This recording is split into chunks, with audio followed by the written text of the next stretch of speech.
Welcome to the Jurassic Park-Cast, the Jurassic Park podcast where guests chat with me about Michael Crichton's 1990 novel Jurassic Park, and also not that too. I'm so sick of it all. I feel like My name's Ryan Rogers and I'm a big dumb Jurassic Park fan. Welcome to episode 69, John Hammond, recorded July 17th, 2024. Happy birthday, Rob. Thank you for joining me today. A continued thank you to Christoph Oakes of Snail, S-N-A-L-E. You can check out his incredible albums on Spotify and Bandcamp. Today's intro is Toucans from Snail's second album, Charlemagne, and the outro is Hummingbird from his self-titled debut album, Snail. I have a correction today. I overlooked a dinosaur detail from the episode 38, Tim. In the novel on page 207, here is the quote of what, and I should have said something about it then. Slowly, Tim got to his feet. In the darkness, he heard this snuffling, and he saw the stegosaur coming back, apparently attracted by the crash of the Land Cruiser. The dinosaur moved dumbly, the low head thrust forward, the big cartilaginous plates running in two rows along the hump of the back. It behaved like an overgrown tortoise, stupid like that, and slow. Of course, the plates are not cartilaginous. They're bony. They're bone plates, which have fossilized, and that's how we know about them. They were certainly covered in a keratinous sheath, or maybe they had membranous skin or something like that, but they were not cartilage. Perhaps cartilage was used to connect the bony plates to the skin, perhaps, or maybe they were just attached by skin and muscles, I don't know, but the plates are not cartilage, nor are they cartilaginous, because they are bone. Now, I should have said something about that a long time ago. My apologies. All right, dinosaur news. I've got a new dinosaur, and then a big dinosaur shake-up that you'll be interested to hear about. Our first news story is the first troodontid from the Upper Cretaceous Barun-Guyot Formation of Mongolia, published in the Journal of Vertebrate Paleontology, that was available in an advanced online publication on July 15th, 2024. The authors tell us, quote, among non-avian dinosaurs, troodontids are relatively rare but diverse. The Nemegt Basin in the Mongolian Gobi Desert, which incorporates three of the most fossiliferous beds in the world, is one such region with high troodontid diversity and also produced 8 troodontid taxa until now. The authors describe a puzzling condition in the Nemegt Basin where troodontids are known from the Nemegt and Jakota formations, but not from the formation that's, quote, considered intermediate between the other two units in stratigraphy and paleoenvironment. In other words, the Barun-Guyot Formation should have troodontids in it because there are troodontids in the neighboring Nemegt and Jakota formations. But finally, in 2018, troodontid fossils were discovered in the Barun-Guyot, comprising an incomplete skeleton consisting of partially articulated left hind limb elements, and they named it for being the first of its kind in the Barun-Guyot. Herondraco prima derives its name from the Latin roots meaning sand dragon, and of course prima is first, referring to the taxon being the first troodontid from the Barun-Guyot Formation. The authors remind us that troodontids are a, quote, diverse group of theropod dinosaurs generally characterized by large orbits, long hind limbs with asymmetrical metatarsi, and an enlarged ungule on the second pedal digit, as well as many bird-like features, and they have been found in the sedimentary deposits that range from the late Jurassic to the latest Cretaceous of Asia and North America. Troodontids are very raptor-like, with long legs, big brains, and sickle-clawed feet that weren't as large or as curved as you find in dromaeosaurids, and they wouldn't have been held off the ground quite as profoundly as other raptors either.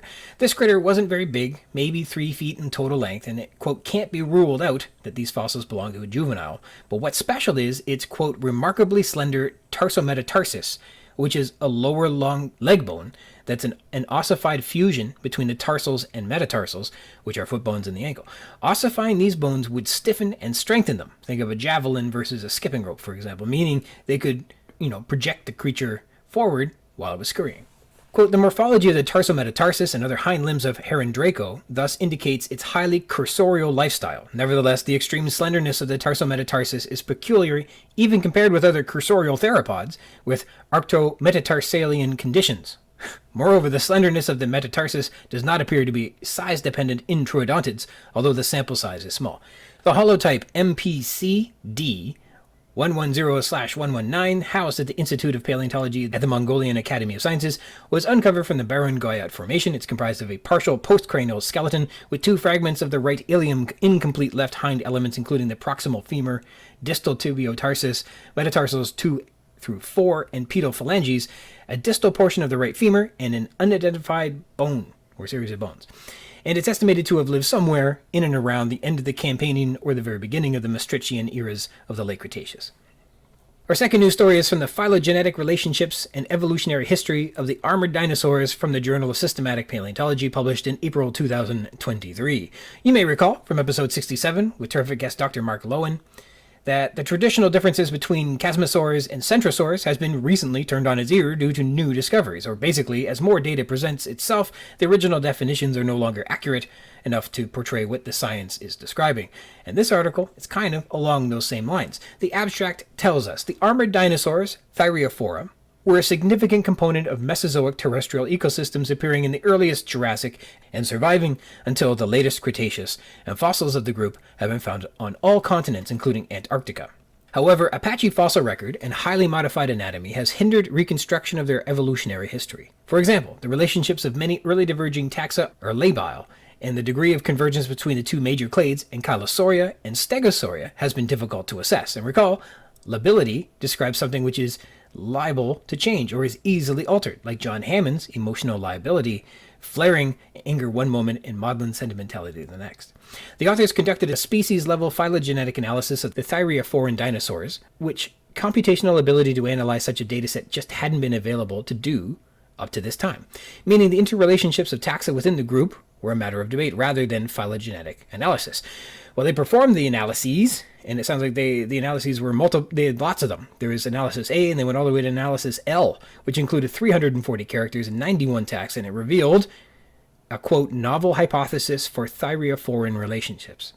Quote, the traditional ankylosaurian dichotomy is not supported. Instead, 4 distinct ankylosaur clades are identified, with the long-standing traditional clade Nodosauridae rendered paraphyletic. Ankylosauridae, Penoplosauridae, Polycanthidae, and Struthiosauridae have distinct morphotypes typified by Euplocephalus, Edmontonia and Penoplosaurus, Gastonia, and Struthiosaurus, respectively.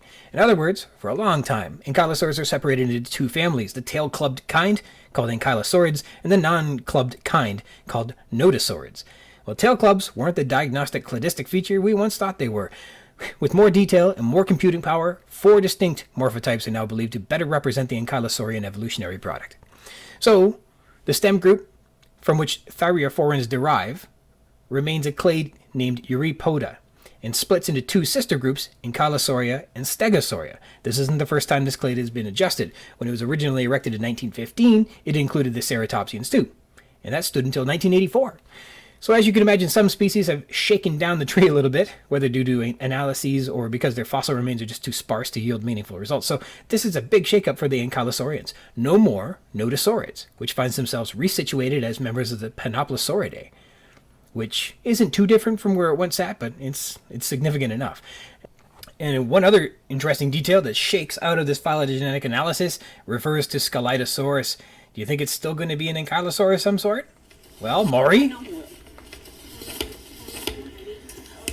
When it comes to Scelidosaurus, Eric, you are not Eurypodon. Alright, that's terrible. Alright, with the dinosaur news and corrections out of the way, please let me introduce you to my special guest this episode. Let's go. Let's do it. Alright. Joining me today is June Hatfield, who tells me that she is a terrific Jurassic Park fan, and as far as we can tell, she's reportedly read the book 33 summers in a row, which is pretty fantastic. How are you doing today, June? I'm doing great. How about yourself? Pretty good. I'm excited. I can't wait for this. So, June and I, people won't know, we met rub-a-dub-dubbing in a tub where I was seated with a butcher and a candlestick maker and a haberdasher, but the haberdasher left. So, we were lacking an essential third profession when, thankfully, June joined us to serve as the baker to complete the rhyme, and we could sail out to sea. So, I'm glad that you were able to join us. Absolutely perfect. How'd you like that first round of rock-hard brownies that I made? They're very unleavened, if that's the right word for it. Whenever I fail at bread, I always just say that it's kosher, and then that's hopefully... I'll celebrate that. So I understand you're joining us from the Seattle area, or Seattle itself. Which one is it? I am technically outside Seattle in the nearest possible suburb called Shoreline, just north. I was born in Seattle. I've lived here most of my life, and I love it. I've lived other places, but I always come back. Can you see the ocean from shoreline? It sounds like you might be able to. We see what's known as the Salish Sea. It's the water surrounding the San Juan Islands and Vancouver Island. To get out to the actual ocean, you need to go out to the further coast, like Forks, Ozette, La Push, Longview. So we do get salt water. We get a lot of brackish water. But it's not the ocean per se. I suppose that's the correct answer then. Well, that's exciting all the same. I've only been out west a couple times. They were both like in the winter or early spring. And so it was cold and rainy and it stunk. But what is Washington State like in the summer?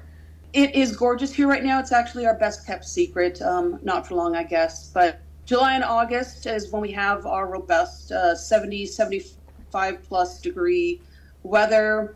Everything is ripe with lush foliage. It's humid. Everybody's swimming in the natural water for, a 2-week time period between when the water finally heats up and then the weather cools down. Everybody's on boats. Everybody's hiking. It's so nice. It's so nice to be out and about here. That is terrific. Seattle sort of is almost mentioned in Jurassic Park. We're told that there is a narrow path that winds down the hill and the air is chilly and damp, and as it moved lower, the mist around as the mist around them thinned, Grant could see the landscape better. It looked, he thought, rather like the Pacific Northwest, the Olympic Peninsula, which I understand could probably be just like a stone's throw from where you are right now. Is that true? Yeah, like all of the area around here, urbanized or not, still has that shape of the land carved out by glaciers and the strong fir forests that we have in abundance here. It still looks like that, especially in September when it cools down and we get that heavy mist. It seems unmistakably Jurassic at the time. But I will say, I would argue that there is a half of a Seattle connection, and that is with the reference of the Cray Supercomputer Company, which headquarters out of Seattle. Oh, okay. And every single time I walk by the building, I whisper under my breath, 3 Cray XMPs? That's clever. I like that.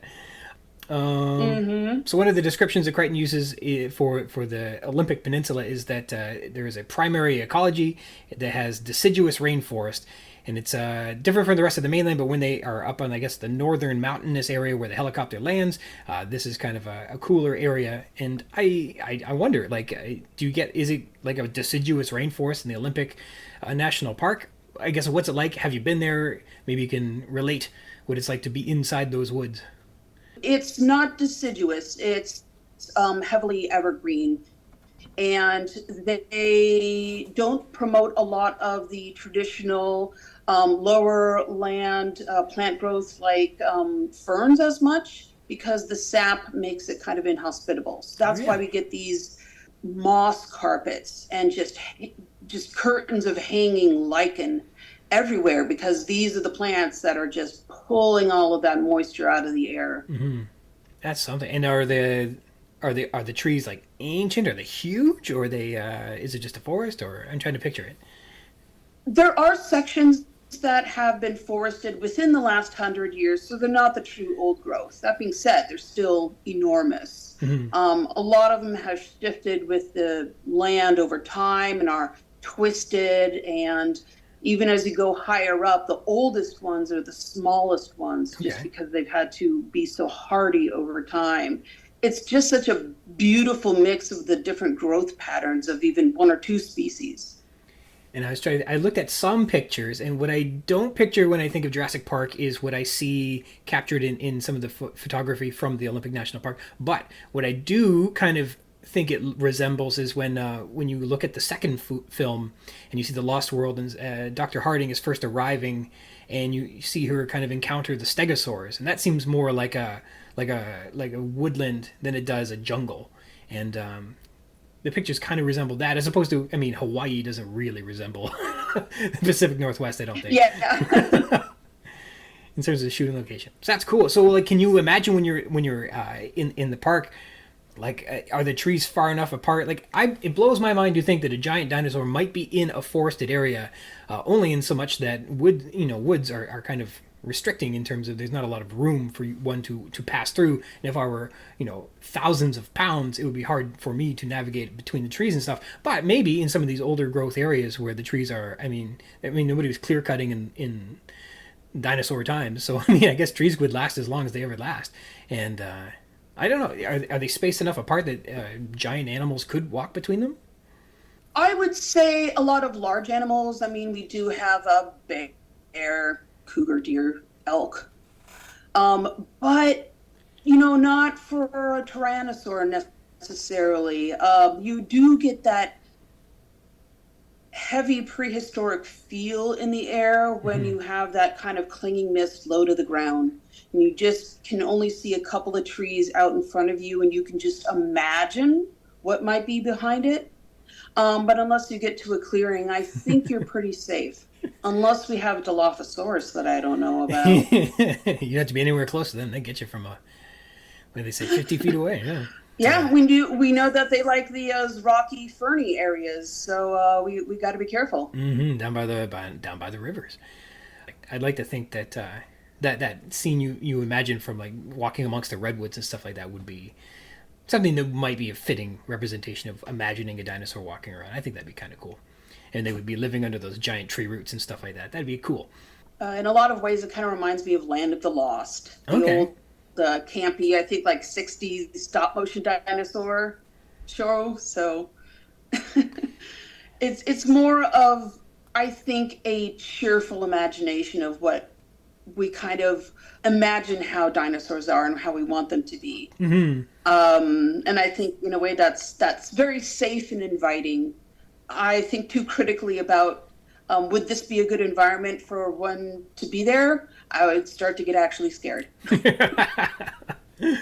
So this book comes out in 1990, and the film comes out in 1993, and it represents a cinematic shift in filmmaking. And the rest of the 90s were certainly influenced by a dinomania to a degree, and Jurassic Park had a noticeable and calculable impact on the culture. And but that's not the only thing in Seattle in the 90s that might have been changing the landscape of of the Western culture at the time. Just culturally speaking, Seattle might have been an incredible place to bear witness to culturally significant moments in the 90s, specifically musically. Did you have much of a relationship with any, like, the grunge scene and the alternative music scene that was coming up? Living there at that time, was that something that Seattle was, I guess, feeling like they were aware of? It definitely was. I was a hair on the younger side. I was 13 when Kurt Cobain completed his masterworks, shall we say. Oh, dear. And it was still something that was as impactful. And, you go to school the next day and everybody talks about it. Kind of like 9/11 essentially was, like, basically 10 years later for another generation. It was an important cultural touchstone because Seattle is largely kind of ignored a lot of the time, and we're fine with that. That's great. But to have such adoring attention on something that was strange and that really defined the Gen X generation at that time, I think it became many things at once to represent what a good cultural touchstone all of that musical activity was. Showbox, where Alice in Chains, tons of great, artists have played over the years, still vibrantly alive today and preserving that music culture forward. So it's good to see that it's not lost. Mm-hmm. And yeah, I think back to those those days. I think when the news about Kurt, I might have been in like grade 6 or something like that. And I mean, that's a bit young to be a Nirvana fan, but their music certainly persisted in that, 5 years later and more. You could still go pick up those albums and they were just as meaningful years later to people who, I guess, weren't there in the throes of it, that scene erupting. It was still waiting for you, and it still carried the same sort of, I guess, ambience that people were craving at the time. So, I mean, I don't know if the grunge scene was born in Seattle, but it was certainly cradled there for a long time, and it must have been a buzz at the time, just thinking of all the things that were going on at that time. It was also the first time that really garage bands could become popular and successful, that there was an avenue available for them to do that. Mm-hmm. You know, even up through the 80s, it was still very, very strictly like a record company would find you and make you into the artists that they wanted. And now we had a Sub Pop record label and several others that just said, "Hey, man, throw it on an album. We'll put it onto these new things called CDs, mm-hmm. and we'll see how it does." And I suppose that polished and finished appearance wasn't what people were looking for as well. And I didn't think of that, but they would have opened the door for people to say, "Hey, we don't need a clean, polished band. We can find the garage band. Like, that is a place where people are going to be happy to hear the music from, as opposed to maybe before that." Well, maybe, I don't know. I'm sure that there's a lot of roots in England that would argue differently, but I think that there's a lot of pushback too with the just the highly cultivated sounds and images of the 80s. Mm-hmm. And people just wanted to say, screw it, man, I gotta be me. And it just coalesced so that could happen. Mm-hmm. Yes, I think that just like Andy Dufresne climbing out of Shawshank, that every generation has its moment where it climbs out and says, "That's it, I'm tired of the generation that's ahead of me here." Right. It may not be the most significant thing, but it's an important cultural moment. Mm-hmm. And it's one that I think the people of the time can claim as their own and enjoy. It means something to them, and that's all that's important. So, Gene, you were telling me you have a tradition of reading Jurassic Park every summer, and that every year. That's 33 years in a row. How did a tradition like this begin with you, and when did it become something where you're like, I'm taking stock that this is something I must do, and something I'm happy to do? How did it get to where it is today? I bought the paperback in the grocery store aisle of our town's grocery store. I was a kid. I liked dinosaurs. I was like, ooh wee. And I didn't know what I was in for. This is the first time I'd ever read such a significant piece of science fiction. And it really gripped me. I remember my mom calling me down for dinner the day after I bought it and me yelling down to her saying, "I can't, Ma, I'm in the middle of a dino attack."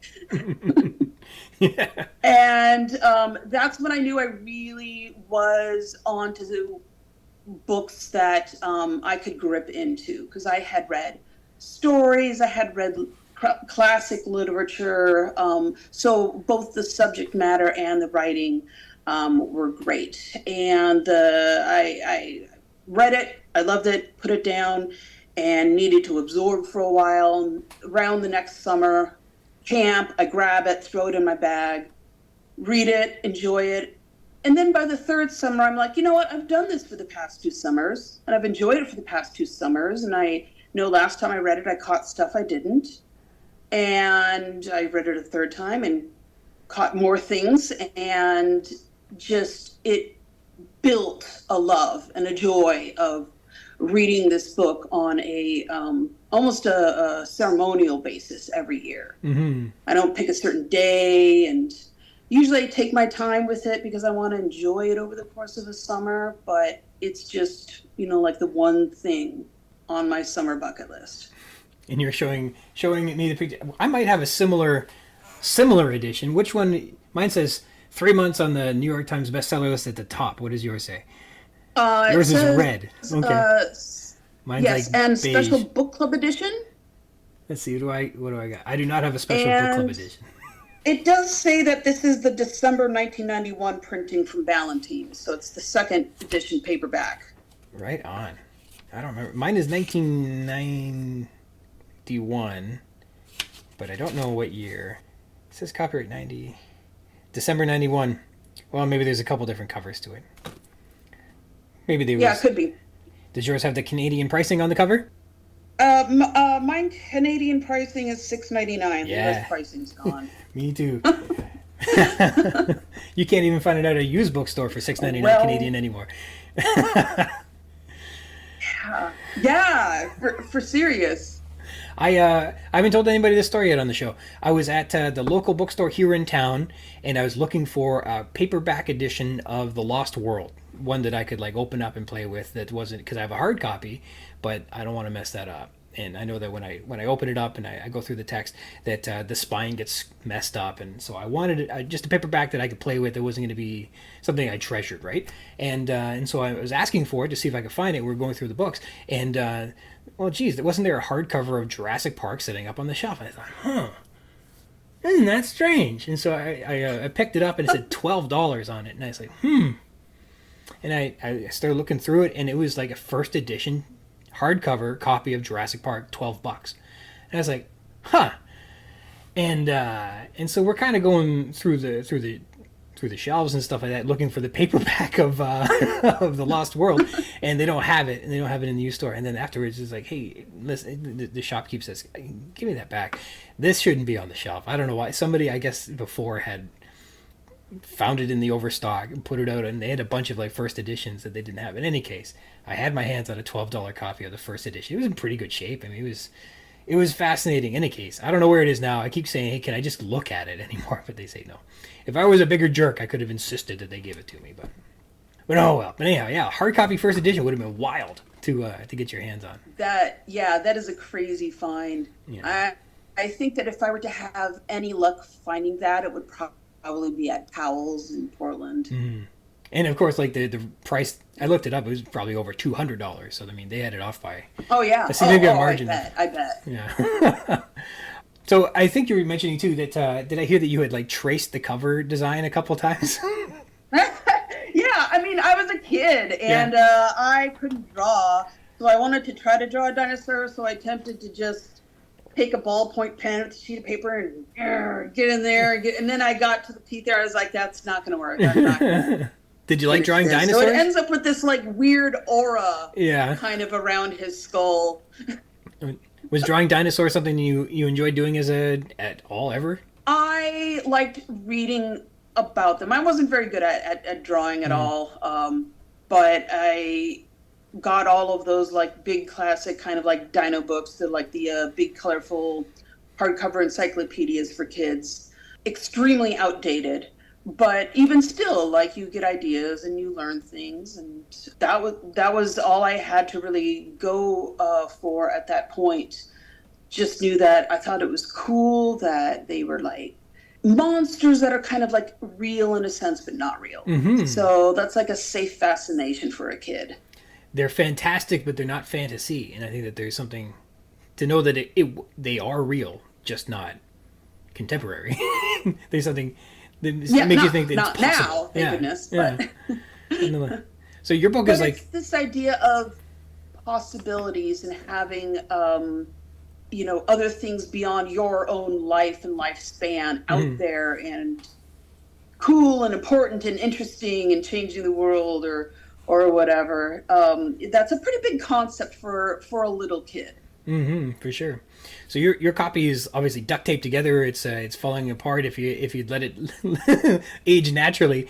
Technically the cover is removable. Yeah, I think the back of my cover is over here. I want you to. It's there's not much left of it. It just shreds. Yep. Yeah. I have like 3 kinds of tape on this now. What's going to get you to finally buy a modern edition? What's it going to take? I think if I physically could not hold the book together while I'm reading it. Like, I love it. It's my companion. It's an artifact. It's traveled with me. It's survived marriages with me. It's, gone through so much in 33 years. And that I will never get rid of it, but I may move on to a copy that is a little more physically hardy. Mm-hmm. I wonder if the new books are bound with as much integrity as they once were. Like, even if you got a modern version, maybe they're just cheap, and they who knows, maybe it wouldn't even last anyhow. Who knows? Yeah, that's a good question. It's a good question. So one of the things, I have 3 editions. One is from apparently 91. One is from 93 when the movie came out. And then the next is one, like I said, that I like to just pull apart. And it is from, I think, 2000. And there are, differences between each edition that I've noticed. There might be even more, probably for sure, of differences that I haven't noticed. But some of them are big.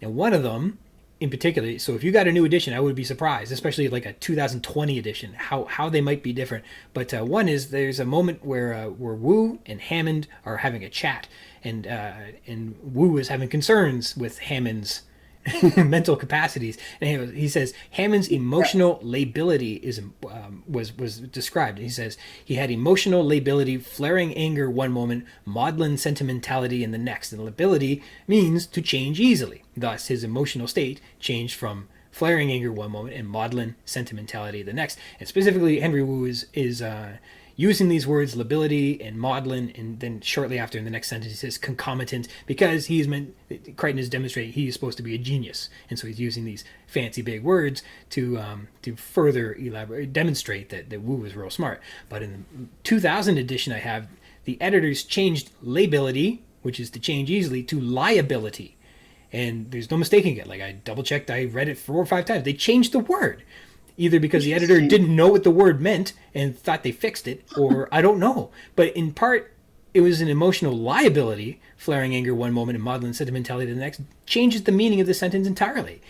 That was one I was really surprised to find. And it's not like Hammond's emotions are creating problems or a deficit at Jurassic Park. When he yells at Arnold like shrugs it off. He's like, you can't yell at a computer.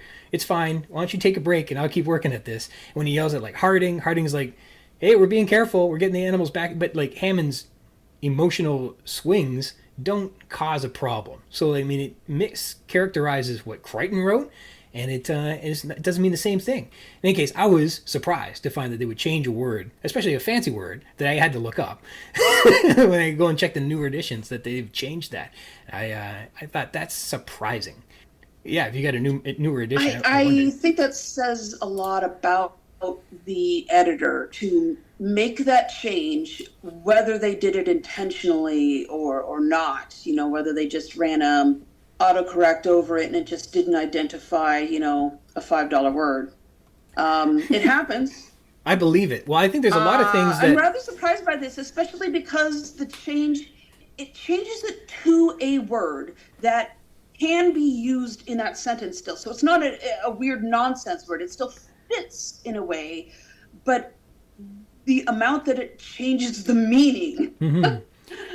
And it means two things. It means one thing about Hammond, but it also means another thing about Wu. It changes Wu from being, demonstrating that he's using fancy words, because liability is less a fancy word. It sounds more like he's an accountant than he is a scientist.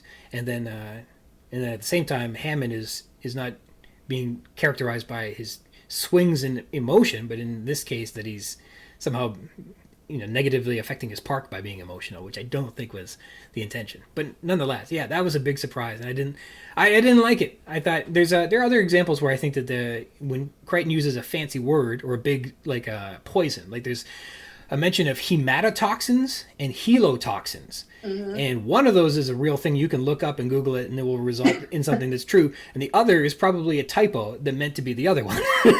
But, an editor just says, oh yeah, it's just a science word. And he just says, I guess it's fine, and gives a check mark, doesn't go back to check it. So one of them is the hematoxin or the helotoxin. One of them's for real and the other one is not. But they're both in there. And I think he meant to mean one and not the other. So there's little things that is very interesting. And I will say, I did not even know this because my copy is the only copy I've ever read. I've never read any other versions, so I didn't know that there had been changes, let alone ones that are big enough that I certainly would have that big cartoonish question mark floating above my head. Well, and especially a word that really sticks out, because like lability, I had to double check that one. That doesn't come off the top of my head. What am I looking at here? And then to see it again and you go, wait a minute, because that was a quote that I focused on when I was doing my breakdowns and stuff like that.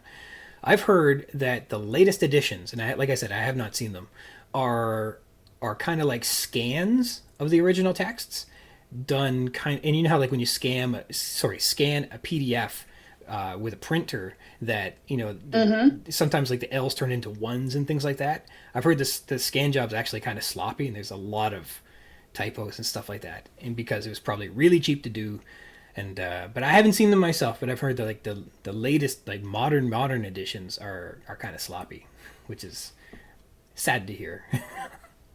It is, and that's just disrespectful to the piece and to the author. It's the kind of thing where I don't know if that's necessarily the march of technology or something that they feel like they can get away with because Crichton's not here to say, no, I don't want that. Mm-hmm. But it's cheap to make, I'll bet. Oh, sure, yeah, keep pumping them out that way. Make it all in lead. So all the kids read now anyways. So here's another change in the editions that I don't know if it's true or not, but I believe it, and I think that it's in there. There's a line where Grant and Tim are chatting about velociraptors, and they're talking about Antiropus, which is a specific genus of Deinonychus. And he says, that's right, Grant said, although Deinonychus is now considered one of the velociraptors on page 115. So the velociraptors in Jurassic Park could more closely resemble a Deinonychus as opposed to a velociraptor, which is actually like a very small animal, and still be authentic to true dinosaurs in Jurassic Park. And I've heard that they have taken that line out of modern editions. So like this reasoning that interchangeably using Deinonychus and Velociraptor was reasoned by a paleontologist in the book. And I've heard, because that's obviously no longer scientifically accepted, that Deinonychus and Velociraptor were distinct and lived in different parts of the world in different times, that they took that line out. And I think that's a little dishonest as well, that the original text relied on those animals being interchangeable. And but I haven't seen that yet either. I'd, like I said, love to get my hands on the first edition, see what's really in there, and then see what's in the latest editions too. That's just me. Nobody else is going to look that closely, I don't think. It is something that if you, I don't want to say care enough, but it's something where you just notice that it gets under your skin and it bothers you. It's like, they are different. Are they different enough? Mm-hmm. Can it be? Does it affect it, scientifically? Does it affect it in the story? And I think it's kind of just a personal gaze on whether that's acceptable or not. Yeah. I don't know if there is a certain right or wrong answer on whether that was a reasonable change or not. I think going into the future, and as we learn more about the species and their differentiation, can at least apply a scientific answer. Mm-hmm. But well, I guess if it makes gotta go with what's in our hearts. To me, it feels like messing around with an old document. So, like an old document is crazy to say that something from 1990 is that old, but it is. In Mark Twain perspectives, in Geoffrey Chaucer's perspective. Looking at texts unfettered from modern editors and stuff like that provides a cultural glimpse at the times that it was built in. It is a construct of its cultural atmosphere as well. And so by changing it, like I understand they're changing some of the wording in Roald Dahl books because they're just unflattering. He felt that being overweight was a real problem. It was evil, and so he wrote evil characters that way, and so they've changed some of the wording so that people who modern people don't read that and get mischaracterized. But so it's not unheard of. But I think there is something to be said that looking at a text that hasn't been altered tells you not just the story, but also the world from which that story was written in as well. That is useful. I think that's also important. But maybe not to everybody. That's not for me to judge. The world takes all different types. Is it closer to the author's original interpretation, or is it closer to something that's more scientifically accurate that we found out over time? Again, that's going to be up to the individual, but it's kind of determined by the versions that are put out and available. So rereading Jurassic Park, there's always all these scientific interesting details and bits and pieces that are always going to jump back at you when you reread it. The novel begs to be reread because there's so many fun details and things like that are inside of there. What are, I guess, some of your standout characters, standout moments? What are the things that when you're rereading it go, this is what makes it all worthwhile? A lot of it is just the personality of the characters, how strong each one is individually, how they play off each other, and how that affects their kind of decisions as they move through the disasters in the park. Mm-hmm. At times when they're trying to get the generator started and things like that, you have these kind of parallel narratives that are going on where both Grant and both Tim are getting very annoyed with the people that they're dealing with, trying to, help them out, and just saying, maybe these guys are a little more alike than we thought. Yes, and there's, especially when things are really ramped up towards the end, seeing how I mean, there's that moment where they're in the film climbing the fence and turning the power back on, and it's just like two things happening at once, and it's this striking moment. And Crichton does that a lot in the book, where it's like people are just turning their head at the wrong moment to as a jeep zips by, and they're like, oh, if he had known that'd have been awfully handy. But they're always being sidetracked and diverted, and the chaos of it all continues to unfold in unpredictable ways as you go forward. But yeah, it's fascinating to see how it all lays out. And Crichton worked very hard to make sure that pieces didn't get discovered too early, I suppose. Yeah, absolutely. The pacing that he uses, Crichton uses a lot of countdown clocks in almost all of his books. You notice that there's a theme or a countdown of some kind. Congo would be the volcano exploding, Sphere would be the, whether the hurricane's going to let up before they all die. And this was a less overt clock where he's kind of updating you on the time that's counting down, but constantly each individual perspective of the character is checking their watches and saying, oh, we've got 2 hours until the boat arrives at the thing, 13 minutes until the boat arrives. That becomes your clock. And then he has events like that are built in that are like with the fence that are countdowns within countdowns. And it is absolutely riveting. It's great writing, and it translates so well to film. And I think Timeline does that too. The literal chapter names in Timeline are just counting down until they get stuck in medieval times. Yeah. It's a great literary device, and he's just very good at it. Yes, and I think some of I haven't read all of the new stuff that he does, but that's been released since.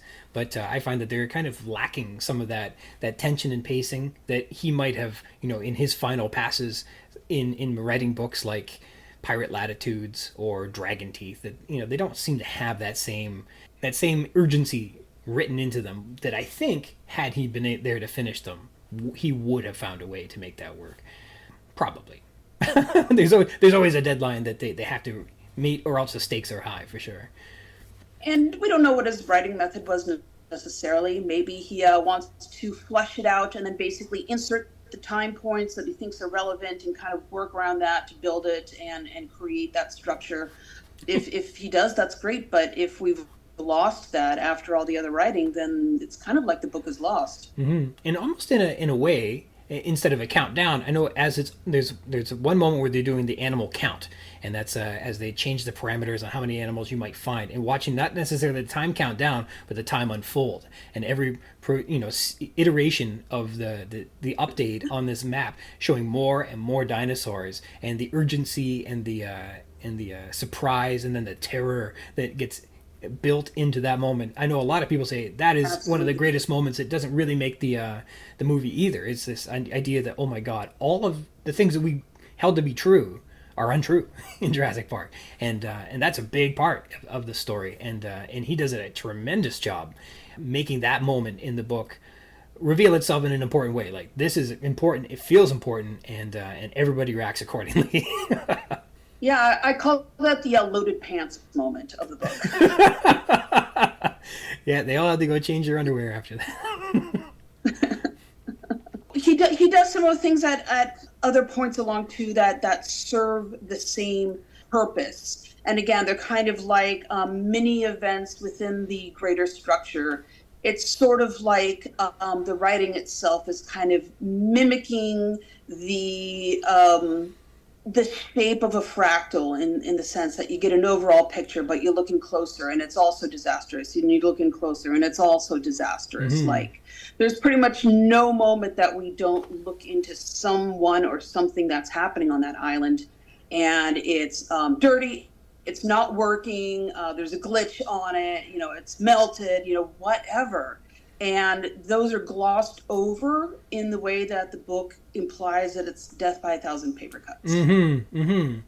Yes, I like to think that, and it's a concept that isn't really brought up in the book, but I know that's one that's physically relevant in the modern world. But anytime you build a structure, whether it be anything that's artificial, anything that you put up, needs to be maintained, whatever it may be, whether it's like policies or standards or buildings. Everything that you erect that is unnatural is going to be subject to the forces of entropy, which are trying to pull it apart forever. They will never ever stop. They just, the ambient temperature that is going to pull things apart. That's kind of the universe always. The Big Bang ripples are just, it's continuing to move outwards. I guess at some point they theorize it will yin yang and come back into the center, but until then, everything moves apart. They fall apart. Entropy pulls things apart. And I think that makes a little bit more sense when you're kind of like trying to view this through the lens of chaos theory is a little difficult, because I don't know that this book truly represents chaos theory. Like I know it's a part of it. I don't know. Of all the things that got very famous out of this book, I think chaos theory and chaoticians, I don't know anybody who uses chaos theory. I've never heard of a chaotician. But everybody seems to know of them because of Jurassic Park. But I think this idea that... And everybody could name one. Yeah, that's right. Only in Malcolm, so. There's no other famous chaoticians as far as I know. But yeah, this idea that everything requires maintenance, and anything that's... and so Jurassic Park becomes a famous example of they put everything in place and it had to run well for it to run efficiently, so it could run cheap, which was the design that Hammond, minimizing staff was a way to keep it an amusement park from running efficiently. And just like grocery stores do. And so but this whole concept of it pulling apart endlessly, I think, fits better than just like chaos theory says it's going to break apart. But what's a greater natural force to pull things apart than animals behaving like animals, right? And Jurassic Park gives us plenty. Heck yes. Yeah. So you mentioned you loved how the characters reacted to a lot of things. What are some of your favorite characters? What do you look forward to when you reread? Is it do you look forward to finding like the Malcolm quotes and stuff like that are so famous?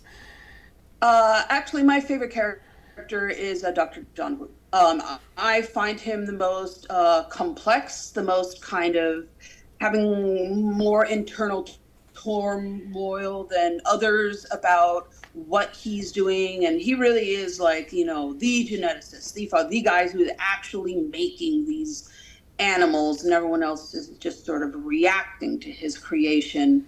He has those issues where they're kind of considered like versions of software that he has to keep going back to the drawing board and keep them from rubbing their skin on tree trunks, and they can't really change a lot of the other behavior. And now he's just kind of wondering the paradoxes of what is their behavior to begin with. It begs the question that if anybody truly discovered that with the issue, they also think that they're moving too fast, like speeded up film.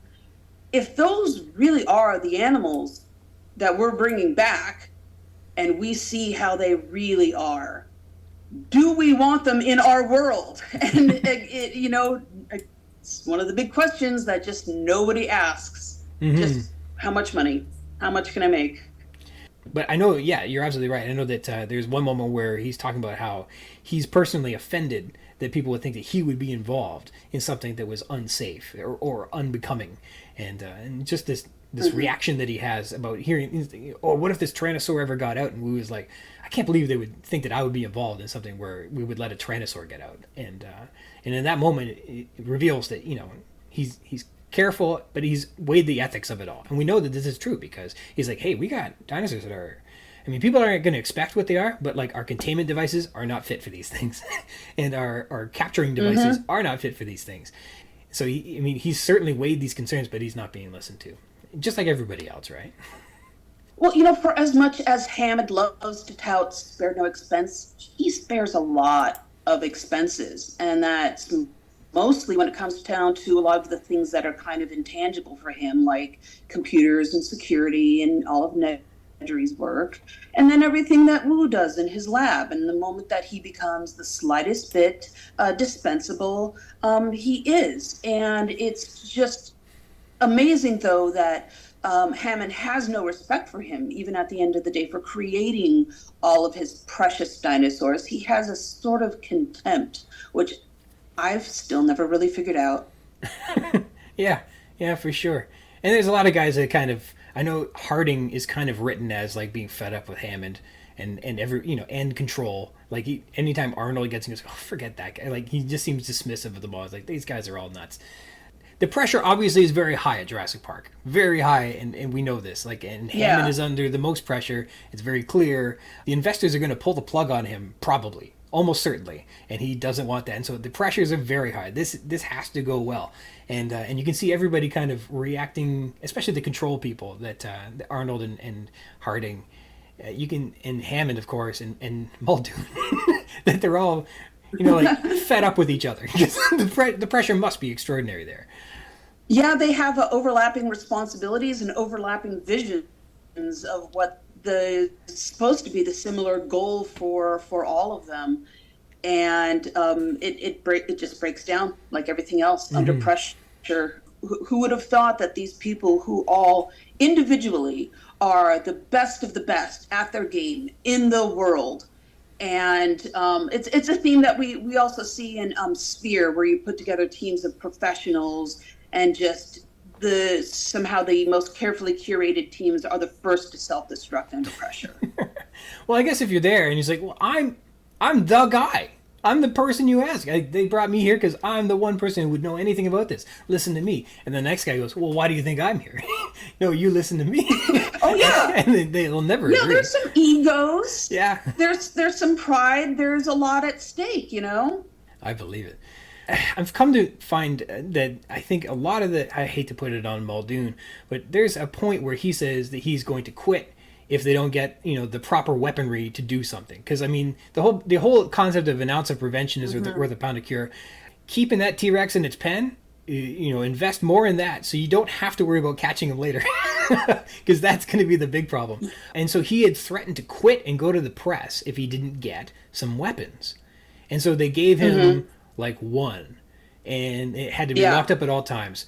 And I think when he makes this concession is really when the safety of the park falls into its true jeopardy, in that if he were willing to say, I must get what I need or else, but he settles on not what he needs, I think that was really the crux upon which, because he was willing to quit and go, and he got them to concede, but he didn't hold out to get them to concede enough. And I think, I hate to put it on Muldoon because it's not his fault, but if he were able to get his way, he should have got his way instead of only at half measures, Yeah, just when you get to the point where you have that little bit of backstory on him, and then it says those were the keys he was twirling out to the grenade launcher, the only lethal weapon that was allowed in the park, which is ridiculous considering the scope of what they were doing. And he wanted to get control like everybody else, which is part of the theme. But when he finally does, it's only damage control. He's only trying to get the Rexy down and back to the pen, fix the fence, And that's not, that's not what any of them wanted. And it's interesting, too, the perspective between Arnold, who is in control and doing the controls and working the system, and Muldoon, who's more like the animal behaviorist, and how Arnold's like, listen, we believe in the park. Let's just see how it goes. I'm sure it'll be fine. But Muldoon's got his hands on the keys. Like, his hands are like basically, the keys are one step away from being on the trigger, right? And he's got the trigger, he's already unlocked it. He's ready to go. The only real problem I guess he had was that he should have just left it locked up. Or then Nedry couldn't have driven away with it. But, he does not have faith in the park. He's like, they're going to get out. I think when he describes like the next raptor attack, when raptors get out, killed 2 guys and maimed a third, and so they had to put in like all these new safety security measures for the next, I don't know if he called it impending or but anyhow, he's like they're gonna get out again, we know this. And so he doesn't believe that the animals are safely contained, any of them. So that's an interesting perspective on both these guys in the control room not agreeing on whether or not it's safe there. And it was just a matter of time before the plug got pulled, that's for sure. And by then Muldoon just has such contempt for the animals, such overt contempt. He can't wait to kill them. When he's stuffed in that, wedged in that bloody pipe, His only regret is that he didn't see the snout before he pulled the trigger, and you are feeling him too.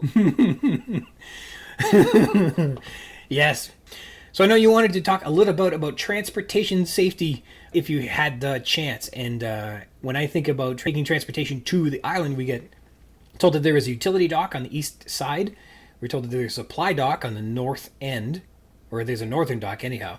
Neither of these sound like a transportation dock where you would bring a ferry full of people, nor would I think an 18-hour trip that they say that the boat requires to get there. There must be a faster boat that could do it too. I can imagine commuting 18 hours to go put in a shift at work, Can you imagine? Right. Or the helicopter. It sounds like when he says the helicopter is landing, Hammond says something like, "I hate to land this way, it disturbs the animals," suggesting that, given his choice, they were only doing this because it was the efficient way to get the inspectors there without taking an 18-hour boat ride. But otherwise they wouldn't be doing it this way. So it begs the question, how do you think they're going to the island, and how would you do it safely if there isn't a safe harbor? There isn't a good harbor. What do they say?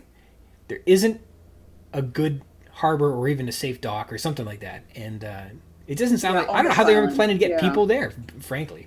So what would be the safest way to get people 100 miles off the east coast of Costa Rica and into Isla Nublar?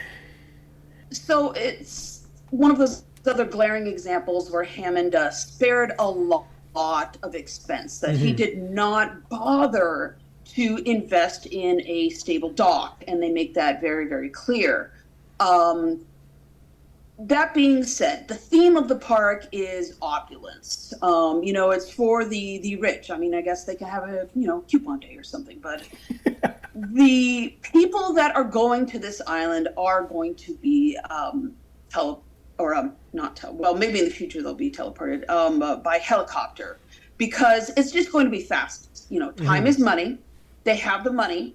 They want to get to the island quickly, and they want to see those dinos. And that is a luxury travel experience. It makes the experience of Jurassic Park. And I think that is also going to be the safest. It's weather-wise, it's going to be the safest security-wise. Can only probably launch maybe one or two of those in either direction per day.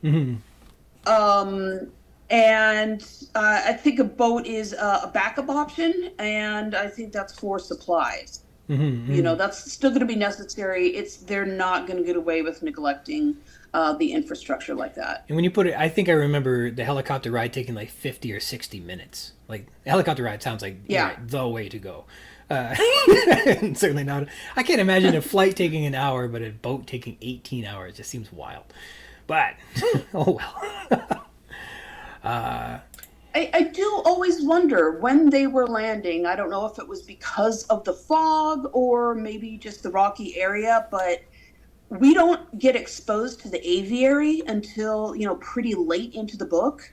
And I always had a lot of questions around that, like, as far as disturbance, I'm still not wholly convinced that those animals wouldn't be able to escape, see the helicopter as a threat, and that in and of itself becoming some sort of issue. Yeah, you wouldn't... Well, it was Canada geese that, was it Sullenberger crashed in the Hudson River or something like that, just because of geese. So, and if you're sharing the air with something much bigger, that... my goodness.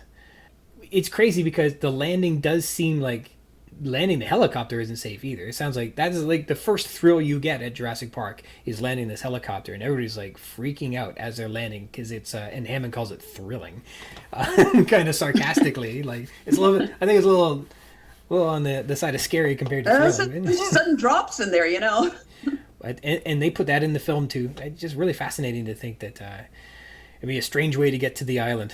I still haven't quite figured that out. A friend of mine said, well, maybe you take a pretty big boat and then you would get ferried to the island on like a dinghy-esque styled little ship that takes you to and from a greater vessel or something like that. And that might be a better way to do it. But, hard to say. It's the economization or the capitalization of how many guests you could have at Jurassic Park and how much they are paying and stuff like that. It still seems to be an element that doesn't appear fleshed out. Now, we only have, what, Yes. five or six Yep. visitors, really, so maybe they're not getting the full tour of the financial. I guess it were a safety inspection, so they're looking at that. They're not looking at the investors. Like, if they were investing, say, here's how we make all our money, that would be a different tour, and so we don't get that tour. But at the same time, we don't really catch, like, how many people are supposed to be there and how much are they paying, and what kind of merchandising is going to be available and stuff like that. How are they going to make their money? Because it's a big ticket. It's a big ticket. Like, I picture it as when they say a rich what did they say in the second movie? I've been on too many safaris with rich dentists. But like, that's the idea. Suicidal rich dentist. Suicidal rich dentist. That's the concept, that maybe that was a target audience. They're just trying to get these people who are trying to go on like these big game safaris, and it's really 3 people in a Jeep. And that is the safari, and you're making a fortune doing it that way. That feels like the business model, which sounds crazy, but that feels like the business model, as opposed to when you see Jurassic World 20 years later. They've certainly changed the parameters, and it's more of an amusement park, which makes I think we all envision that sort of thing as opposed to visiting a private reserve. Right. I mean, we do want it available to everybody, but it's just interesting the scale that changes for the number of people, the amenities that are offered in like Jurassic World, Jurassic Kingdom, etc.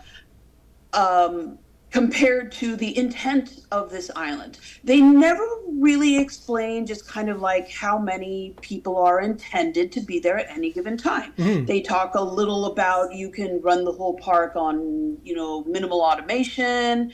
But how many people are we serving and talking about here? Is it a group of 10 at a time, and that kind of safari level of exclusivity? Or is it maybe like a smaller luxury resort with 100 or 200? Or is it more what they ended up kind of leaning to in the later films, where it looks like there's thousands of people of all stripes, ages, economic backgrounds there. And that is a good safety question. How are you going to get how many people, and how do you move them around, and what's the fire escape, and what's all those things? Yeah.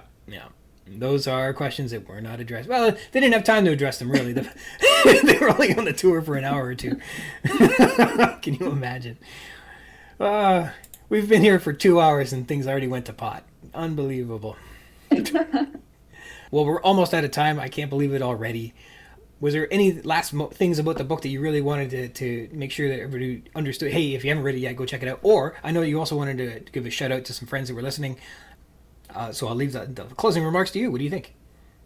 Anybody who has not yet read the full paperback, just give it a go. It's going to be familiar. You'll love it. You'll learn stuff. Hopefully, it'll encourage you to learn a little more about science. I'm a big science nerd myself, and I currently want to give a big shout out to a medical community that's been helping me out lately.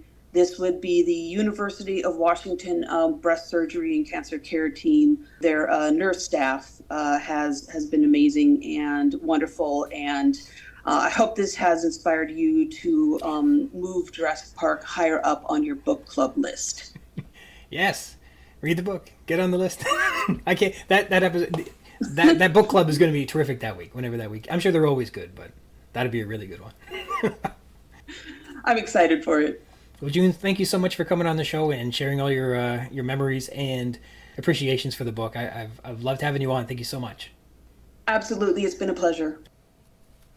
All right, a terrific thank you to June Hatfield for coming on the show. Thank you so much for answering my call and coming out. I hope you enjoyed the book. I hope you enjoyed the podcast. I hope you enjoy podcasts in general, and good, best of luck with everything going forward. All right, I thought I might take a stab at looking at Lex. Primarily, overwhelmingly, the biggest complaint about Michael Crichton's 1990 novel Jurassic Park is Lex. We get all kinds of complaints about Rex. People say things like she nearly gets her brother or Grant killed multiple times throughout the book, is just generally super annoying. People say, I honestly don't remember her doing anything useful throughout the book, and she never seemed to get any better either. People say, every time I re-listen to the book, I keep hoping there's a scene where she gets eaten. People read the book and they say, I know she's only 8, but even I don't think the average 8-year-old is that bratty. People say she was a brat, stupid kid who didn't understand how serious the situation was. People say, I swear in the Jurassic Park novel, Lex is so damn annoying and undeniably stupid. People say, so many moments in the book where I just want to slap some duct tape over her mouth. And one person said, I just reread the book and my God, I know she's only 8, but if she asks to play pickle or cries one more damn time, I'll feed her to the raptors myself. Yeah. Lex Murphy, not a great character. She sticks out from the novel above all the other characters. Crichton was intentionally doing something with her, and successful or not, it sticks out loudly. It's so loud, it begs to be better understood. So I look more closely at the text to uncover what Crichton was saying with this character. And here's what I found. I'm calling this Lex and the Big Rex. Lex and Big Rex have a symbolic partnership in Jurassic Park, which shows that only after losing a series of father figures can Lex find the strength to face the fear and uncertainty of her parents' divorce, which is symbolized by the Big Rex. She got to face the Big Rex, just like she's got to face her parents' divorce. Their parents are getting a divorce. The divorce of Lex and Tim's parents is an important aspect in how Crichton writes and characterizes Lex and Tim. Lex and Tim's parents, Mr. and Mrs. Murphy, are getting a divorce, and the benevolent John Hammond has brought them to Jurassic Park to join the safety inspectors and brighten up the kids' miserable lives with a fun weekend. Quote, their parents are getting a divorce and I want them to have a fun weekend here, says John Hammond on page 92. This was admittedly duplicitous by Hammond, as it's made clear on page 383, quote, Hammond had only brought them because he thought it would stop Gennaro from destroying the resort, but Gennaro was going to do it anyway. But the divorce is true, even if Hammond's intentions were not. As we meet Lex and Tim for the first time on page 92, after learning about the divorce, we also learn Tim is a, quote, bespectacled boy of about 11, and Lex is a girl a few years younger, perhaps 7 or 8, her blonde hair pushed up under a Mets baseball cap, and a baseball glove slung over her shoulder. In this way, we get Tim, who wears glasses, which probably is attached to his love of computers, thus he is a computer nerd who wears nerdy glasses, and Lex, the Mets fan with a baseball mitt. They're immediately presented in the binary of nerd versus jock, though not explicitly. This is very subtextual. Tim isn't really ever outlined as a nerd, but the glasses and computer science and antagonization from her father and sister, who are sports fans, encourages this interpretation. So bully versus nerd. The power structure between Lex and Tim is weighted against Tim, as Lex has her father's authority and preference on her side. Thus, the bully is even more powerful than usual, and that power is symbolically visible by the baseball mitt Lex carries with her. We can see on page 134 that Lex and the mitt are something Tim is eager to get away from. Quote, Tim watched as Grant Sattler and Malcolm got into the first Land Cruiser with the lawyer Gennaro. Tim looked over at Lex, who was standing pounding her fist into her glove. Tim pointed to the first car and said, can I go with them? I'm afraid they have things to discuss, Edridge said. Technical things. I'm interested in technical things, Tim said. I'd rather go with them. Being interested in technical things or nerdy stuff doesn't get Tim a reprieve. He'll be stuck riding with Lex and with the disapproval and ugliness that his father represents, making smacking sounds with each hit of Lex's fist into the leather glove. Tim was hoping to escape into a delightful land of dinosaurs, into a dream come true, but this overbearing shadow of his father is still here, in this park, right at his side all along the way. No sooner are the kids introduced, they join the tour, and their relationship is put on full display. Lex snickered. Daddy says Tim has dinosaurs on the brain, she said. This is the jock bullying the nerd, an interpretation encouraged by Lex's next statement. Dad says dinosaurs are really stupid. He says Tim should get out in the air and play more sports. Tim feels embarrassed, and I believe he says this meekly. I thought you had to go. Hoping to remind his sister that she had to go use the washroom. Perhaps might leave them for a little while. So the characters are set up as the jock who bullies the science nerd, and in this case, the bully is doubly strong, employing the jeers of both Lex and her daddy, too. The corroboration between Lex and Mr. Murphy is strengthened by Tim's anecdote of visiting the American Museum of Natural History. Tim's dad says, I've never seen anything like it. You really do have dinosaurs on the brain. But we're told after this, quote, his dad wanted to catch the last half of the Mets game on TV, and Lex said she did too, so they left the museum. And Tim didn't get to see any other dinosaurs, which is why they had come to there in the first place. But that's how things went in his family, on page 95. How things used to happen in his family. Tim corrected himself. He thinks, this brings us to the concept of change, or rather the fear of change. Fear of change. Tim acknowledges that with his parents' divorce, he's not sure how things are going to change. Quote, now that his father was getting a divorce from his mother, things would probably be different. His father had already moved out, and even though it was weird at first, Tim liked it. He thought his mother had a boyfriend, but he couldn't be sure, and of course, he would never mention it to Lex. Lex was heartbroken to be separated from her father, and in the last few weeks, she becomes so obnoxious, on page 95. This parallels the fear of change that Malcolm and Grant discuss earlier in the novel when Hammond reveals that Jurassic Park is now cloning dinosaurs. Quote, Grant shook his head. It's been discussed in the field. Many people imagined it was coming, but not so soon. Story of our species, Malcolm says, laughing. Everybody knows it's coming, but not so soon. On page 84. And of course, this is a greater theme in the novel, too, the idea that a dramatic paradigm shift and major change is imminently approaching. What kind of change? Asks Sally Sattler of Ian Malcolm. All major changes are like death, he said. You can't see the other side until you're there. On 314.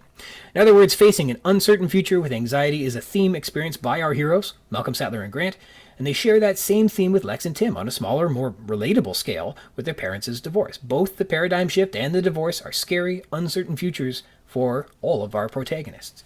The major change is like death. You don't know what to expect, and that's scary. Lex is manifesting these anxieties as Tim reports. Quote, he thought his mother had a boyfriend, but he couldn't be sure, and of course he would never mention it to Lex. Lex was heartbroken to be separated from her father, and in the last few weeks she had become so obnoxious. So she's manifesting these anxieties by being obnoxious. So now we've got two kids who are scared of a new and uncertain future, who are orphaned in a way because their parents are not here on the island. But here at Jurassic Park, some characters become surrogates or foster parents to the kids. So the foster parent father figure, who is Regis. The first is a foster parent in many ways, a state-appointed guardian set to care for the children. In this case, it's Ed Regis, who John Hammond instructs to watch my kids like a hawk. They're your responsibility for the weekend, on page 96. Even though a foster parent, Crichton quickly co-opts Regis to serve as a surrogate father for Lex. First, when we meet Regis, it is said, quote, red hair appeared around the edges of his Mets baseball cap on page 2. Pair this with Lex's, quote, blonde hair pushed up under a Mets baseball cap on 92, and she and her father wanting to go, quote, catch the last half of the Mets game on TV on page 95, we find that Crichton has connected Lex, her father, and Regis together through their love of the New York Mets. Crichton strengthens this association that Lex, her baseball mitt, and her father are connected during the scene when the tour stops to visit the sick Stegosaurus. Everyone is fascinated with the mystery of this illness except Lex. This is boring, Lex said. Shh, Tim said. Dr. Sattler's trying to think. Unsuccessfully, Ellie said, walking further into the field. Behind her, she heard Lex saying, anybody want to play a little pickle? On 157. Beat for beat, this is the same as Tim at the American Museum of Natural History, looking at dinosaurs, and then the other Murphys get bored and opt to go enjoy baseball instead. A perfect parallel. At the sixth Stegosaur, everyone's enjoying the dinosaurs except the other Murphys, which just is Lex this time, and they go off and enjoy baseball instead. Further, Crichton is conflating Regis with Lex's dad, so Lex connects to Regis in a meaningful and symbolic way in this novel. This is supported by Lex asking Regis to, quote, play a little pickle, and he says, well, sure. And then they go do that on page 115, just as you can imagine Lex and her daddy played. All right, personifying uncontrollable force. This is all connected. You just wait. At this time in the novel, also on page 115, Crichton makes a declarative statement on the relationship between kids, parents, and dinosaurs. Quote, Grant liked kids. It was impossible not to like any group so openly enthusiastic about dinosaurs. Grant used to watch kids in museums as they stared open-mouthed at the big skeletons rising above them. He wondered what their fascination really represented. Here we are. He finally decided that children liked dinosaurs because these giant creatures personified the uncontrollable force of looming authority. They were symbolic parents, fascinating and frightening like parents, and kids loved them as they loved their parents. Well, I've chatted with guests about the validity of this statement. Kids love dinosaurs because it's a world in which their parents know nothing about. They can be the experts and tell their parents about dinosaurs. Dinosaurs can be the important, significant, scientific thing that kids now know about, and the parents don't. It may be one of the first times a child feels the power of knowledge by being able to say the names and details about a field of study of which their parents know nothing. You can correct your parents on pronunciation or how big the dinosaurs are or when they lived. Being correct and being able to correct your parents, that's power.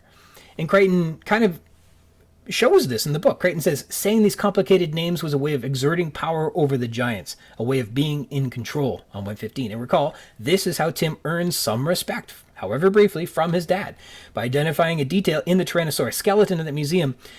And recall, too, he corrects his father about the details. His father looked at a skeleton and said, that's a big one. Tim said, no, Dad, that's a medium-sized one, a Camptosaurus. Well, I don't know, it looks pretty big to me. It's not even full-grown, Dad. His father squinted at the skeleton. What is it, Jurassic? Geez, no, Cretaceous. Cretaceous. What's the difference between Cretaceous and Jurassic? Only about 100 million years, Tim said. Cretaceous is older? No, Dad, Jurassic is older. See, Tim has the power of knowledge, and it's not making him love his parents anymore. As Crichton argues on page 115. So here's another moment that sticks out, just like Lex's awful behavior. What does it mean? Because that meant something. Crichton is laying bare the symbolism in Jurassic Park. Dinosaurs personified the uncontrollable force of looming authority. They were symbolic parents, fascinating and frightening like parents, and kids love them as they love their parents. That's a big, important quote. In this way, Lex loves her father because he represents looming authority and uncontrollable force. Lex feels that with her father on her side, her motives are righteous, and she feels protected, and she loves him for that. Because he's authority, and it looms, and it's uncontrollable, and it's on her side. But with her father moving out, she feels impending insecurity, and she's scared of an uncertain future. The new uncontrollable force, looming authority, and frightening future is one where her parents get a divorce, but also this is what dinosaurs represent. Grant just tells us that in this quote. Dinosaurs personify the uncontrollable force of looming authority, which is facing the truth about the looming new family dynamics. Facing the Big Rex is Lex facing her fear of the uncontrollable force of an uncertain future. So we've established that, 1, divorce is central to the characterization of Lex and Tim. 2, Tim and Lex are designed to represent a binary relationship between bully and nerd. 3, dinosaurs, and specifically Big Rex, personify the uncontrollable force and looming authority and are a symbolic parent. And 4, thematically, Lex and Tim face an uncertain and frightening future now that their parents are divorcing. So, when Regis abandons the kids during the Big Rex attack, the kids are abandoned by their father figure, leaving them desperate to make sense of a terrifying and uncertain world, one which is thematically addressed by Malcolm to be so unknown that we fear it as we would fear death, because we don't know what it's like on the other side. Abandonment. As the power goes out and the Land Cruiser stop, Lex, quote, sat nervously squeezing her leather mitt in her hands on page 182, as if for comfort from her father. Remember, the mitt is a symbol of her father's authority. But as she's searching for comfort, Ed Regis opens the Land Cruiser door and runs from the Tyrannosaur, disappearing into the woods on 184. He left, Lex said. Where did he go? He left us alone. Shut the door, Tim said. But she had started to scream. He left us! He left us! They're abandoned by Regis, their foster parent, left alone to face the dinosaurs, which represent their parents' uncontrollable choice to get a divorce, and Lex is terrified. After the attack, Lex is in denial, left hiding in a drainage pipe, banging her head and crying. Tim tries to console her, as he might have consoled her now that their family is splitting up. Look what I have, he said, holding up his hand. She stared uncomprehendingly. It's probably too dark for her to see. It's your ball, Lex. I found your ball. Is Daddy out there? No, he said, feeling strange. He's back at home, Lex. Is Mommy? No, Lex. Are there any grown-ups out there? Lex said. Not yet, but I'm sure they'll come. They're probably on their way right now, on page 211. She's in denial, the first stage of grief. She can't believe her dad isn't here for her. Shortly thereafter, they see Regis, the surrogate father, who abandoned them, and he's attacked by the juvenile Tyrannosaur right in front of Lex's eyes. Any hopes that their family may be reunited is symbolically killed in this moment, as the symbol of their family, Regis, is killed by the symbol of the uncontrollable decision to divorce, which in this case is an escaped Tyrannosaur. Oh no, Lex said softly on 217. Surrogate father figure 2, Alan Grant. So once their father figure abandons them, we're left with Lex, Tim, and Grant huddled together to face Jurassic Park on their own. In this way, one could interpret Grant as the mother figure in what remains of the Murphy family, just like Lex, Tim, and Mrs. Murphy living together now that their dad has moved out into his own place in Mill Valley. That said, Grant doesn't behave like a mother figure. He's very much a new father figure, but one that's more closely aligned with Tim's sentimentalities. When Lex is tired, she asks Grant to carry her on pages 233 and 234. You're too big to carry, Tim said. But I'm tired, she said. Okay, Lex, Grant said, picking her up. Oh, you're heavy, on 233. And Tim and Grant build a relationship discussing fractured family units. Grant reveals that his wife has died, and he has no plans on getting married again on 234. And Tim relates how their mom has a new boyfriend, and their dad has moved out. Further strengthening the surrogate father role, when the threesome reaches a tall fence, Lex hands Grant her baseball glove, metaphorically passing the daddy symbol to Grant so she can climb the fence on 237. And recall first, Grant said he likes kids on page 115. And second, one of Grant's primary character traits is that he's an expert on infants and juveniles, albeit infant and juvenile dinosaurs, but he has taken a keen interest in nurturing habits and parenting techniques, all the same. It's the same thing. He spent 2 years researching his paper, quote, with its report of a herd of 10,000 duck-billed dinosaurs living along the shore of a vast inland sea, building communal nests of eggs in the mud, raising their infant dinosaurs in the herd, made Grant a celebrity overnight. The notion of maternal instincts in giant dinosaurs and the drawings of cute babies poking their snouts out of the eggs had appeal around the world on page 37. So Grant is characteristically well-suited to adopt a surrogate father persona, and is even handed the baseball mitt, which is a symbol of a father's authority. And then we find the fountain of dramatic conflict. Then Lex slips into a maintenance building, and the next morning she has begun to embrace a more maternal role, abandoning her childish one on 252. She's feeding Ralph, a juvenile triceratops. It's really more like a babysitting than a mothering, but more importantly, she's building a new relationship with the wild dinosaurs, which she was so scared of earlier. Symbolically, we can read this as her taming some of her fears of the divorce. But after everyone enters the park around page 250, Lex predominantly becomes a fountain-like source of dramatic conflict. Basically, anything that's suggested or decided upon, she disagrees with. No matter the circumstances, she's against them. And it's in this stretch out in the park that I believe most readers find their dislike of Lex Murphy. Lex wants to ride Ralph, but Grant won't let her on 253. When Grant wants to go trigger a motion sensor, she won't stay put for fear of abandonment on 254. When Grant scrambles up a tree during a hadrosaur stampede, she digs her fingers into his shoulder, refusing to climb any higher on 259. When Grant is observing the Maiasaur from up a tree, she won't sit still and scares it away on 261. When he tries to get the kids to continue heading to the visitor center, she says, "No, I'm not walking out there anymore" on 262. When they sneak by the Tyrannosaur to get into the raft at the lagoon, she's stubborn about following instructions on 265. She has to cough at the wrong time while they're trying to float away undetected on 265. She reluctantly agrees to do as she's told as they escape the Big Rex by the skin of their teeth on 268, and she asks if they can eat mysterious berries, and she needles Tim for not being Dad's favorite at the same time on 274. Now I'm going to take a break from the listing of all of Lex's acts of dramatic conflict to identify a particular passage that illustrates two significant points in this essay. Lex sighed, dissatisfied with Grant's authority. Recall, he rejected her request to eat those berries. "I wish Daddy were here," she said. "Daddy always knows what to do." "What are you talking about?" Tim said. "He never knows what to do." "Yes, he does," she sighed. Lex stared at the trees as they slid past, the big roots twisting toward the edge. "It's just because you're not his favorite." Tim turned away and said nothing. "But don't worry, Daddy likes you too, even if you're into computers and not sports." "Dad's a real sports nut," Tim explained to Grant. Grant nodded. Up in the branches, small, pale yellow dinosaurs, barely 2 feet tall, hopped from tree to tree. They had beaky heads, like parrots. "You know what they call those?" Tim said. "Microceratops." "Big deal," Lex said. "I thought you might be interested." "Only very young boys," she said, "are interested in dinosaurs." "Says who?" "Daddy." Tim started to yell, but Grant raised his hand. "Kids," he said. "Shut up." "Why?" Lex said. "I can do what I want if I..." Then she fell silent because she heard it too. It was a blood-curdling shriek from somewhere downriver. And that's going to be the Cerodactylus, the pterosaurs.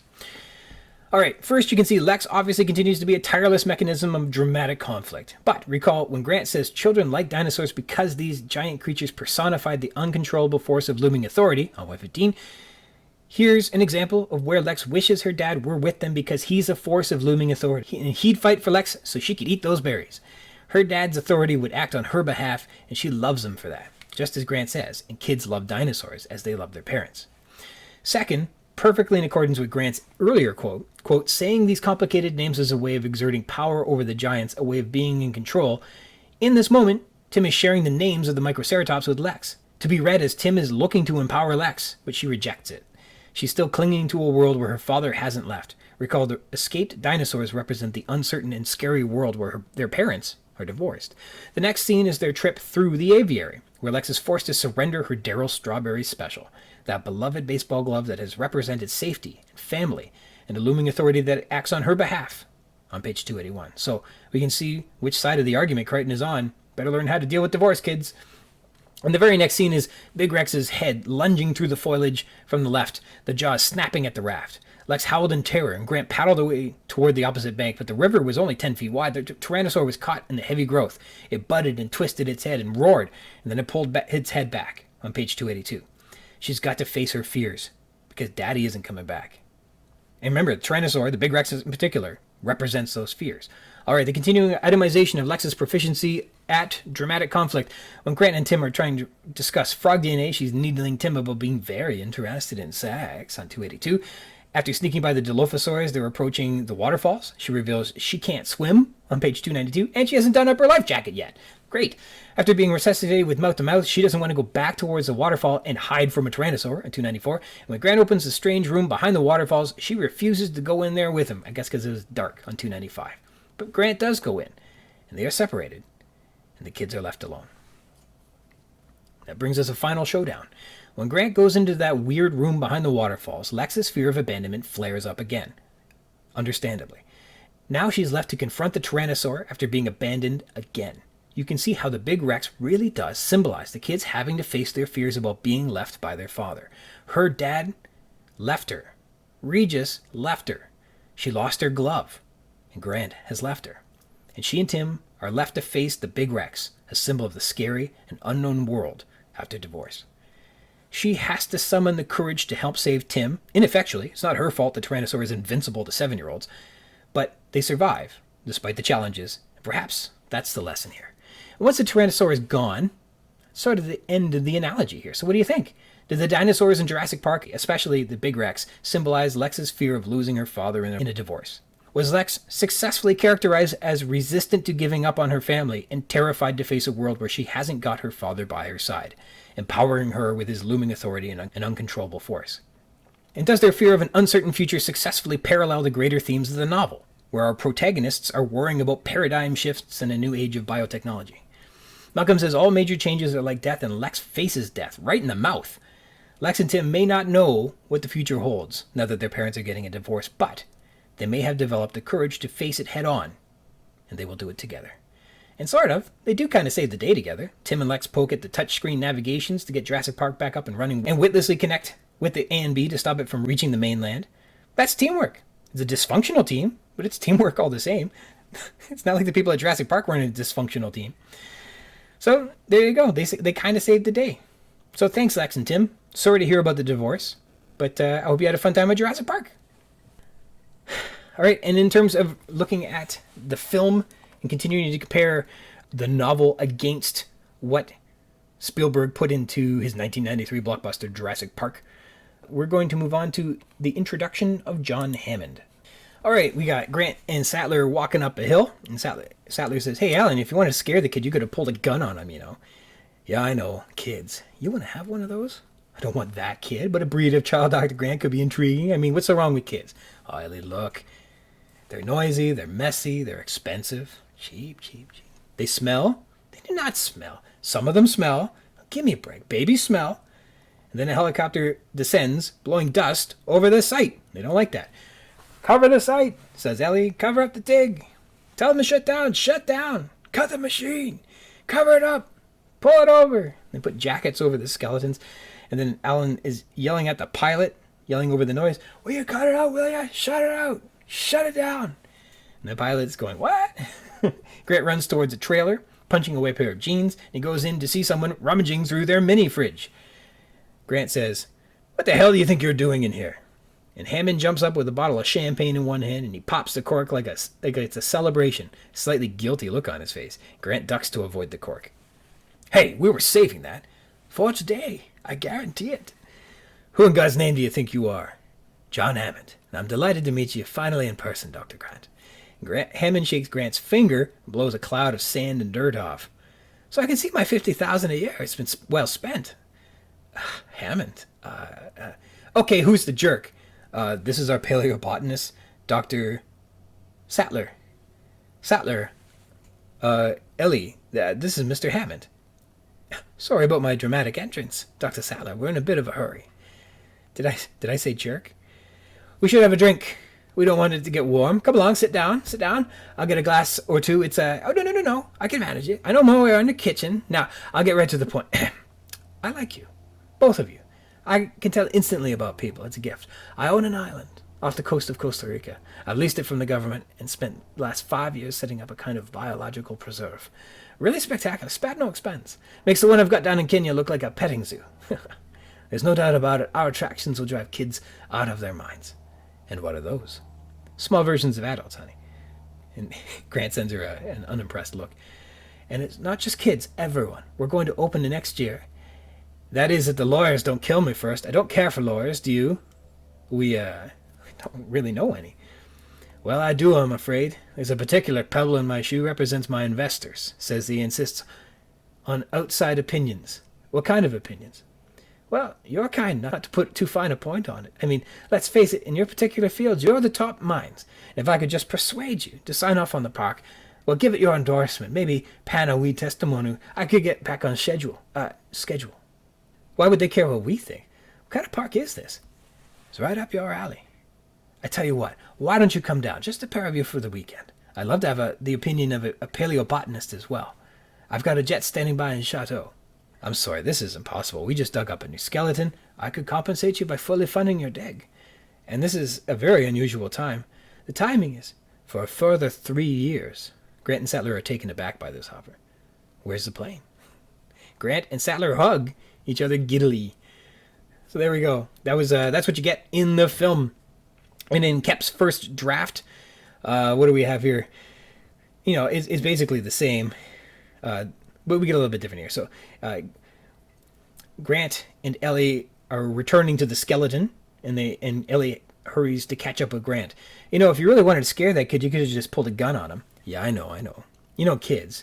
You want to have one of those? Well, not one of those. Well, possibly one at some point could be a good thing. What's wrong with kids? Oh, Ellie, look, they're noisy, they're messy, they're sticky, they're expensive, cheap. They smell. Oh my God, they don't smell. They do smell. Some of them smell. Babies smell. And here's some new exciting content for you. Ellie says, all right, the one in the airplane had an accident, but usually babies don't smell. Grant says, they know very little about the Jurassic period. They know less about the Cretaceous. The what? The Cretaceous. Anything else you won't fossil? Yeah, plenty. Some of them can't walk. It frustrates me so much that I love you, that I need to strangle you right now, says Ellie. And Ellie playfully takes Grant's hat off and gives him a big tight hug. And then they kiss. A strange wind seems to be whipping up. Grant and Ellie look around confused, and the wind is getting stronger, blowing dirt and sand everywhere. So there we go. All of that was edited out of the final draft. All that hugging and kissing and baby talk. What do we got here? Then down at the base camp, the helicopter has landed. The pilot is already out, waiting as Grant comes down from the mountaintop like Moses, steaming. Did Moses return to everyone from the mountaintop? Was he angry? Grant gestures wildly at him to turn the chopper off. And the pilot points timidly to a mobile home across the camp. And Grant runs to the trailer, and that trailer slaps open, and Grant storms in. So the dialogue, basically for the rest of the scene, is terrifically similar. The only real novel elements for you may be in the stage direction. So here are some of the directions the script has provided for us. Trailer serves as the dig's office. There are several long wooden tables set up, every inch covered with bone specimens that are neatly laid out, tagged, and labeled. Farther along are ceramic dishes and crocks, soaking other bones in acid and vinegar. There's old dusty furniture at one end of the trailer and a refrigerator. And a man roots around in the refrigerator with his back to us, grumbling about the contents, which are mostly beer. And his hand falls across a bottle of expensive champagne in the back, and the man says, aha! And he pulls it out, and the cork pops. The man turns around, it's John Hammond, 70-ish, is sprightly as hell, with bright shining eyes that say, follow me. So that's John Hammond, written down for you guys. What else here? Some directions on how Hammond is intended to have moved. As Hammond moves, they notice he walks with a slight limp and uses a cane. For balance or style, it's hard to say which. Well, if he's got a limp, it's not for style. And as he's working through the kitchen, Ellie and Grant look at each other, and they're aback. They're affronted by this guy's bravado, and they sit down, and Hammond dries some glasses for them to drink out of. So they're kind of offended by his bravado. Those things are written into it. And then in terms of Malia Scotch Marmo's draft, she doesn't do any more content before introducing Nedry, so we'll skip this part of her script. Recall they already have plans to meet with Hammond in her script. As we went over in episode 68, The Badlands, Hammond had sent a limousine for them, and they are aware that they're on their way to inspect his Costa Rican resort. So those details were hammered out in her script already. Wait till you see how Hammond is presented to everyone in her version of this script. It is something. All right, the novel. In the novel, Grant doesn't scare a kid, and Sattler and he do not chat about having kids, nor does she kiss him or anything like that. This relationship was built into the movie, not the book. Even Spielberg downplayed their romantic connection significantly in the final cut. You can tell by the stuff that was in, Kep's draft, that stuff that was edited out. Spielberg needed less romance. He didn't want that for the two of them. Grant is a widower whose wife died, quote, a long time ago, we're told in 235. And Sattler is, quote, marrying a nice doctor in Chicago sometime next year. And I'd like to think that that gentleman was an ER doctor at County General Hospital in Chicago, where Michael Crichton's hit television show ER was set. I bet you it was one of those cast members. I don't know which one. Probably not George Clooney. But that's just me. So, they are a professor and student, nothing more. There might be some fantasy there for Grant, as when Tim asks about their relationship, Grant smiled in the darkness. No, she's my student. And that smile is doing a lot of work in terms of coloring how we read that next line. Grant might just think the child is naive, or that the idea is funny, or he might have a genuine love for Sattler that he knows he couldn't and wouldn't act upon. Maybe. You know, Grant smiled in the darkness. That's a smile just for him. It's too dark. Nobody else can see it. No, she's my student. So their relationship is not true to the novel. There is no helicopter visiting the site, but rather it's Bob Morris from the Environmental Protection Agency who comes to ask about John Hammond, and of course he arrives in a rental car, a blue Ford sedan, which doesn't blow dust and cause confusion at the dig site as the helicopter does. However, there is a discussion on protecting fossils that is in the novel. So all of the dramatic things where they're yelling, hey, protect the fossils, that's in the book. Look, Grant said, I've got a plane to catch and I want a fossil protected before I go. Once you began to expose a fossil, you had to continue or risk losing it. Visitors imagined the landscape of the Badlands being unchanging, but in fact it was continuously eroding, literally right before your eyes. All day long you could hear the clatter of pebbles rolling down the crumbling hillside. There was always the risk of a rainstorm. Even a brief shower would wash away a delicate fossil. Thus, Grant's partially exposed skeleton was at risk, and it had to be protected until he returned. Fossil protection ordinarily consisted of a tarp over the site and a trench around the perimeter to control water runoff. The question was how large a trench the Velociraptor fossil required. That's all on page 55. But this is obviously after Hammond has convinced them to visit his resort, not before. Now, Bob Morris and Grant do go into the trailer to chat and drink alcohol, though instead of champagne, Grant is further characterized as being informal, and everyone gets to drink a few beers instead. The script says the trailer is the dig's office, and there are, quote, several long wooden tables set up, every inch covered with bone specimens that are neatly laid out, tagged, and labeled. Farther along are ceramic dishes and crocks soaking other bones in acid and vinegar. There's old dusty furniture at one end of the trailer and a refrigerator. The novel agrees with this. The trailer had a series of long wooden tables with tiny bone specimens neatly laid out, tagged, and labeled. That's identical. Farther along were ceramic dishes and crocks. There was a strong odor of vinegar, exactly the same as related on page 34. Grant's office, which is at the other end of the trailer, has a, quote, torn couch, a sagging chair, and a battered end table, which is essentially the same as the, quote, dusty old furniture at one end of the trailer and a refrigerator that was in the script. So in the script, this trailer is almost perfectly authentic to the novel. Good for them. Now meeting Hammond, this case of mistaken identity, that's not in the book. Rather, Morris and Grant talk about Hammond, and we learn about the guy that way. Hammond offers grants to field expeditions, like Alan Grant's. He has the Hammond Foundation, which also provides funding for paleontological stuff. And Grant says he's only met Hammond once or twice, who, quote, comes here for brief visits. He's quite elderly, you know, and eccentric, the way rich people sometimes are, but always very enthusiastic, we're told on page 35. Grant reveals that he was providing some consultancy on juvenile hadrosaurs based on his Maiasaura discoveries for InGen, but quit after it became weird and intrusive. Was it for InGen or for the Hammond Foundation? It doesn't matter. Same guy. Hammond is described as a, quote, dinosaur nut, and Morris implies that he's sinister in some way, evading the EPA and other government bodies so he can do some unspoken, likely illegal thing without anyone watching. And Morris concludes, we don't have any evidence of wrongdoing. But personally, I think it's clear John Hammond is evading the law, on page 39. Now, Hammond's recruitment of Grant and Sattler is performed over the phone, not in a house call. And Hammond invites Grant to come to be a safety inspector on page 46. He says, in the screenplay, I own an island off the coast of Costa Rica. I've leased it from the government and spent the last 5 years setting up a kind of biological preserve. Really spectacular, spat no expense. Makes the one I've got down in Kenya look like a petting zoo. There's no doubt our attractions will drive kids out of their minds. Which is similar to the novel. Oh yes, we bought it and started our operation 4 or 5 years ago now. I forget exactly. Called Isla Nublar, big island, 100 miles offshore. Going to be a biological preserve. Wonderful place. Tropical jungle. You know. You ought to see it, Dr. Grant, on page 46. And also, Hammond does not have a biological preserve in Kenya in the novel. In the novel, Robert Muldoon is the, quote, famous white hunter from Nairobi, on page 98. And Nairobi apparently is reporting medical successes which are making the Tropical Diseases Lab in New York, where Alice Levin discovers the Procomsignathus specimen, quote, a less important place than it once was, on page 23. And that's all Kenya really has to do with Jurassic Park, the novel. But the sameness is that, quote, they spent 4 to 5 years in construction, and he needs inspectors to sign off on it so that lawyers will get off his back. That is true to the novel. In the film, Hammond says, we're going to open next year. That is if the lawyers don't kill me first. I don't care for lawyers, do you? And this is true. Quote, the attraction isn't open to tourists yet, but it will be in a year, Gennaro says on page 88. So the next summer, I guess. And we know the lawyers are threatening to shut Jurassic Park down. Recall Gennaro's instructions were, but let's be very clear about one thing. I don't know how bad this situation actually is, Donald, but if there's a problem on that island, burn it to the ground on page 58. Don't hesitate. Don't think about it. Just do it. So the legal pressures are true to the novel.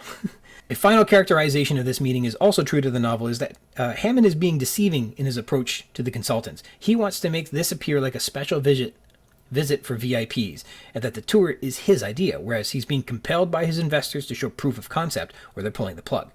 Passing this inspection is literally make or break for Hammond. It's not an excursion, but that's how it's portrayed in the film, and that's what Crichton writes in his book. Quote, Hammond has to place the calls himself. I think he wants to pretend that he's not in trouble, that it's just a social invitation, showing off his island, on page 50. In the film, Hammond is bright and ebullient and apparently just being a genuinely good-souled gentleman who wants to invite some cool people to see his island. But in the book, he's being duplicitous and underhanded. He's hiding that there are grave and serious dangers on this island and wants to fabricate an illusion that it's just a social invitation. That's dishonest and true to his character. We don't get that in the film. Finally, Hammond's financial support secures Grant's commitment to the inspection, and Sattler is sort of thrown in for good measure too. That is the same in the novel as in the film. John Hammond says, well, I do, I'm afraid. In terms of knowing lawyers, there's a particular pebble in my shoe, represents my investors, says they insist on outside opinions. What kind? Well, your kind, not to put too fine a point on it. I mean, let's face it, in your particular fields, you're the top minds, and if I could just persuade you to sign off on the park, well, give it your endorsement, maybe a panel-y testimony, I could be back on schedule. Why don't you come down, just a pair of you, for the weekend? I'd love to have your opinion. I'd love to have the opinion of a paleobotanist as well. I've got a jet standing by at Chateau. I could compensate you by fully funding your dig for a further 3 years. And this is kind of the same in the novel. Quote, well, we've had our problems and some delays. Let's just say that I'm under a little pressure here, and I'd like you to look at the island for me. Give me your opinion. I'll be paying you the usual weekend consultant rate of $20,000 a day.